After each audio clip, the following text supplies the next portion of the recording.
Hey, what's up everybody? Before I show you the system, I'm going to show you the paint that I used here. For anybody that wants to do the same thing, and this is really good paint. Should be, for the fucking price I paid. And yes, I will be swearing a lot because they pissed me off. This is what I used to get. As in, same brand. Just different can and different logo here. And I don't know if they outright discontinued this type and changed it to that, or if it's just my area doesn't sell it. As in, none of my stores sell this anymore. I used to either get it at AutoZone or I'd get it at Checker Automotive / O'Reilly. And last time I got it over at Checker, it was under $5 a can for 11 ounces.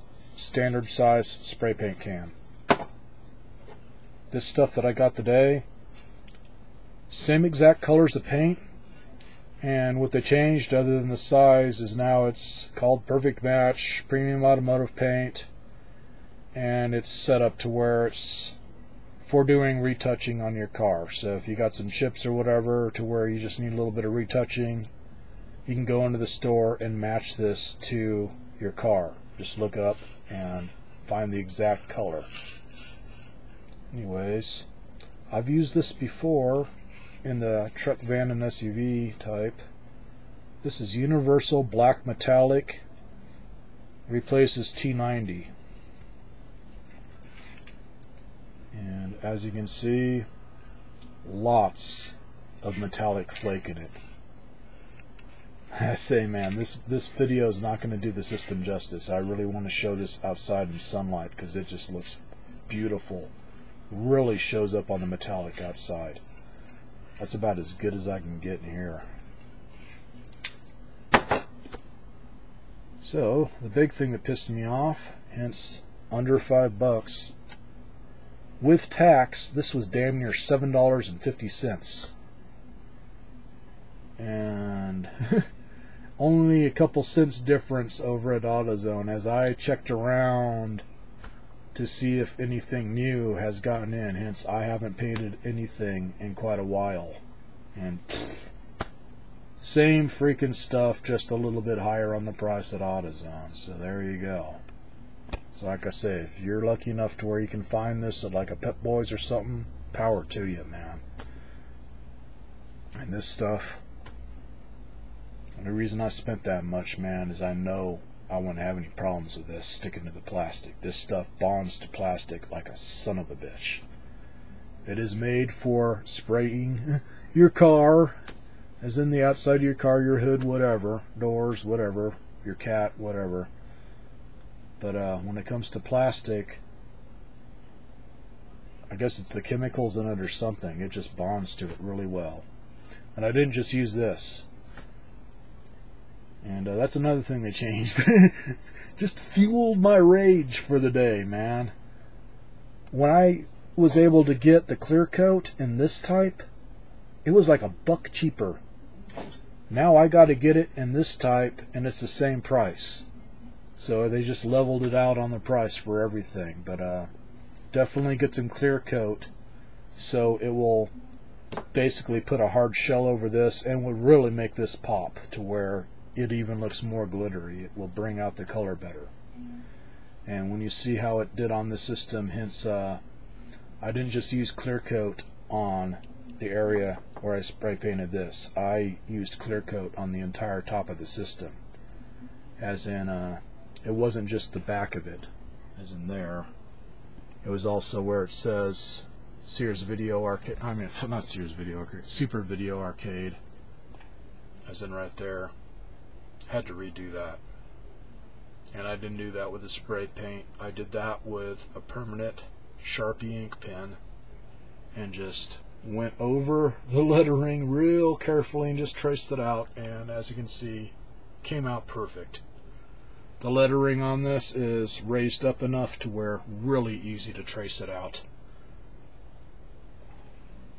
And the reason I did more than just this area with a clear coat is because permanent ink is not always permanent, and I wanted to make sure that didn't come off. So did the entire top shell, including the front, which really looks beautiful now. The wood grain area with the clear coat. I took off the on-off switch. You can't take off the reset button. It's on there permanent with a lock washer. And don't try and take it off. I guarantee you will probably break it. Basically, I just got paper, just a strip, stuck it under one side, and then fed it under it, and then folded it over to mask that off, and then just painted around it, as in the inside area there. Got too much shade, man, but that looks really nice too on the wood grain pattern. So anyways, I'll situate in the chair here. There, you can see some of the metallic. Like I say, it'll look a hell of a lot better outside. Let's see if I can get this. There we go. That really shows it. And as you can see, nice mirror image there. As then I get a lot of reflection off the whole system now, but for the bottom half, that clear coat really does it a lot of justice.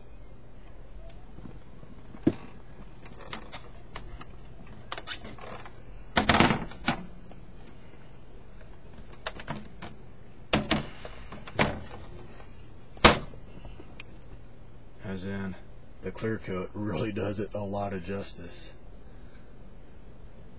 And now this wood area just, it looks beautiful.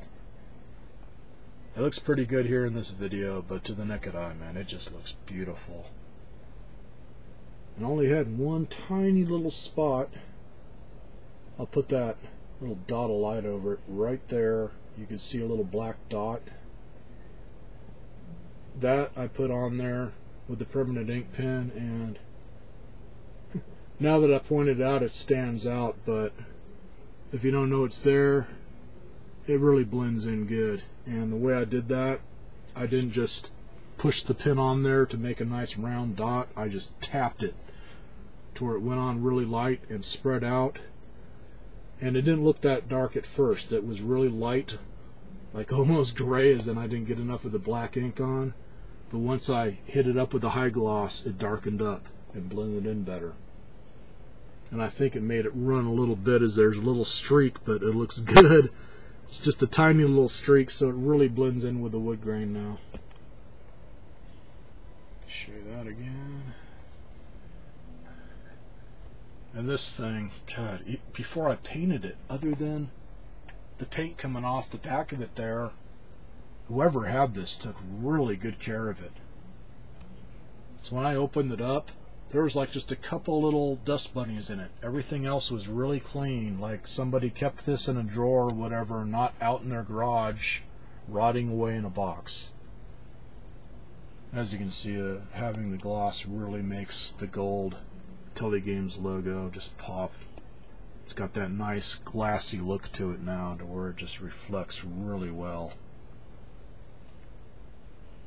And did not do the controllers. I kept them all original, because cleaned them up, the damn controllers damn near look brand new. I mean, there's hardly a mark on the controller discs. The keypads look brand new now that I've wiped this thing down. Reset, on, off, same thing. Look really clean, so very happy with this system.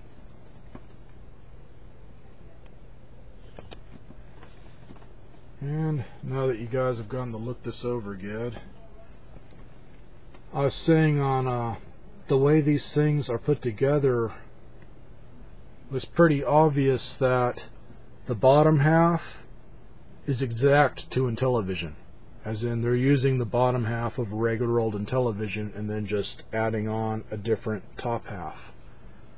The Radio Shack Tandyvision, as I thought when I opened it up to do the little repair, it's identical.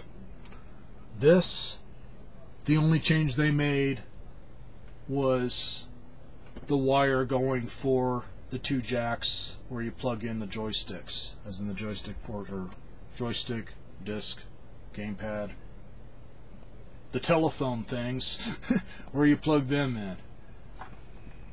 And for anybody that's just got one of these, that's why those feel kind of loose too. They're just kind of setting in there between the top shell and bottom, just kind of held in place, and then there's wire going from them to the circuit board.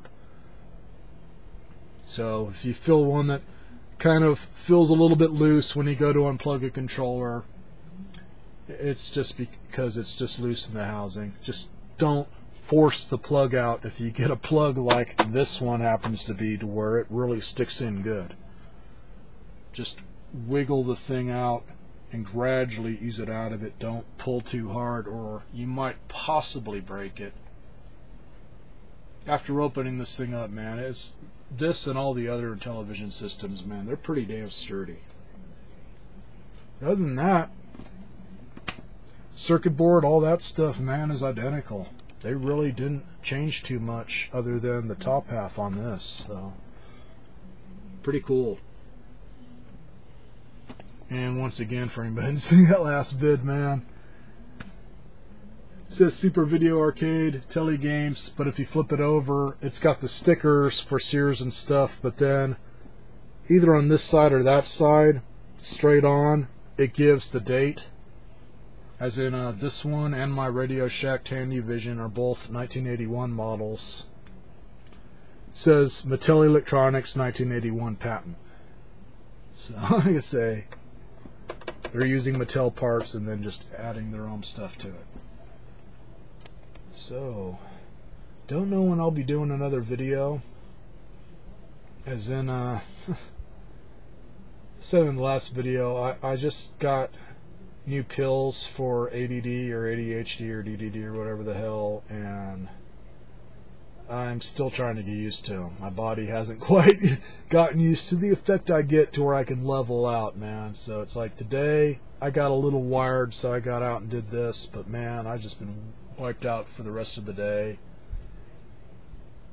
So it's either it's kind of that, like an after effect, or I get wound up like a freaking top and I feel like rearranging the entire friggin' house. As in, that's going to be the next video, hopefully, is doing a tour, kind of a tour, not of my entire room, but of my collection, now that I'm really adding a lot to it. And I've got something else that's very cool to show that happens to be a display that I set up for all my retro systems. I've got it all put together now and gradually getting it loaded up, and I really want to show it off. It is very cool. So, not going to make this video insanely long. Catch you guys later. Feel free to comment.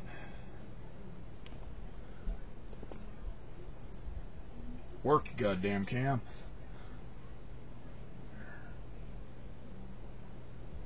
There, I used color shift paint. Yeah, that's what it is. It's color shifting paint.